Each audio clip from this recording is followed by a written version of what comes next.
പത്തിരിയും ചിക്കൻ കറിയും അത് നല്ലൊരു കോമ്പിനേഷൻ തന്നെയാണല്ലേ.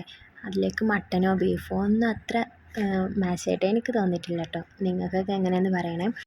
നോമ്പായതിന് ശേഷം പത്തിരിയൊന്നും ഞാൻ ഉണ്ടാക്കിയിട്ടില്ല കേട്ടോ. ഒരാൾ വിചാരിച്ചാലും പത്തിരിയൊക്കെ ഉണ്ടാക്കാനായിട്ട് കഴിയും. പക്ഷേ ഞാൻ ഈ മക്കളുള്ളത് കൊണ്ട് തന്നെ, ചെറിയ മക്കളായതുകൊണ്ട് അതിനിടയിലുള്ള കരച്ചിലും അങ്ങനെയൊക്കെ ആകുമ്പോൾ ഒരു ബുദ്ധിമുട്ടല്ലേ. അപ്പോൾ ഞാനത് ഉണ്ടാക്കാനായിട്ട് നിന്നിട്ടില്ല. ഞാൻ സിമ്പിളായിട്ടുള്ള എന്തെങ്കിലുമൊക്കെ ആയിരിക്കും ഞാൻ ചെയ്യാറ് കേട്ടോ. അപ്പോൾ ഉമ്മ വന്ന സമയത്ത് ഒരു പ്രാവശ്യം ഉമ്മ പത്തിരി ഉണ്ടാക്കി തന്നിട്ടുണ്ടായിരുന്നു. പിന്നെ വീട്ടിൽ നോമ്പ് തുറക്കാനായിട്ട് പോയ സമയത്ത് ഉമ്മ പത്തിരി ഉണ്ടാക്കിയിട്ട് എനിക്ക് തന്ന് അയച്ചിട്ടുണ്ടായിരുന്നു കേട്ടോ. അപ്പോൾ അടുത്ത ദിവസം നീ ഉണ്ടാക്കിക്കോ എന്ന് പറഞ്ഞിട്ട് ഉമ്മ കുറേ ഉണ്ടാക്കി തന്നിട്ടുണ്ടായിരുന്നു.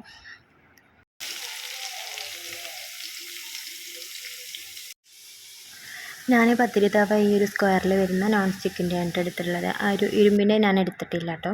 നമ്മൾ വീട്ടിലേക്കുള്ള സാധനങ്ങൾ വാങ്ങിയ സമയത്ത് അങ്ങനെയാണ് അതാണ് എടുത്തിട്ടുള്ളത്. അപ്പോൾ 2 ദിവസം എനിക്ക് പത്തിരി ഉണ്ടാക്കാനായിട്ടുണ്ടായിരുന്നത്. പിന്നെ ഇതിലേക്ക് ചിക്കൻ കറിയാണ്, തേങ്ങ അരച്ചുള്ള ചിക്കൻ കറിയാണ് ഞങ്ങൾക്കൊക്കെ ഇഷ്ടം. അപ്പോൾ അതുകൊണ്ട് തന്നെ തേങ്ങയൊക്കെ വറുത്തരച്ചുള്ള ചിക്കൻ കറിയാണ് ഞാൻ ഉണ്ടാക്കിയിട്ടുണ്ടായിരുന്നത്.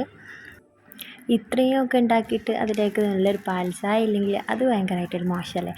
അപ്പോൾ പിന്നെ ഞാൻ പാൽ ചായയും കൂടെ ഉണ്ടാക്കിയിട്ടുണ്ടായിരുന്നു. പാലില്ലാത്തതുകൊണ്ട് പാൽപ്പൊടി വെച്ച് അങ്ങ് അഡ്ജസ്റ്റ് ചെയ്തു കേട്ടോ.